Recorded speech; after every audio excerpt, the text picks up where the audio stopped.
Welcome to the second part of conditional formatting. Together we'll explore data bars, color scales, and icon sets. You can spot the highest and lowest values at a glance using data bars. Select the sales amount column, click on the data bars option.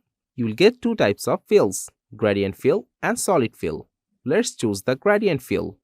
It creates horizontal bars within each cell. Longer bars represent higher values and shorter bars represent smaller values.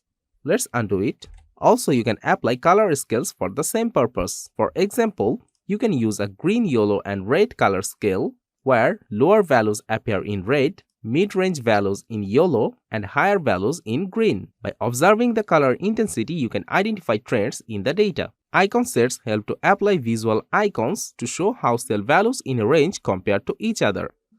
There are different types of icons available: directional, shapes, indicators, and ratings. Let's use one of them. But we cannot get a clear picture of what's going on here, so undo it. Again, open the icon sets option and click on More Rules. It opens the New Formatting Rule dialog box.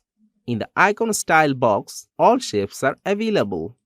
I'm selecting the 4 colored arrows. Here you can set the rule for each icon. Green arrow is for cell where the value is greater than or equal to 75%. As type, you can choose different options like number, formula, or percentile. But I'm going with the default one, which is %. The yellow upside arrow will display where the value is less than 75% and greater than or equal to 50%. But you can change this value. Say you make it 40%. Here it automatically changes to 40. If you check Show Icon Only option, then the cell values will be replaced with only the icons. By default, it's unchecked, so the icons are inserted beside the cell value. You can also reverse the icon order so that red represents the higher values and green represents the lower values. Now click OK, and you can understand the significance of these icons. Time for a quick pop quiz.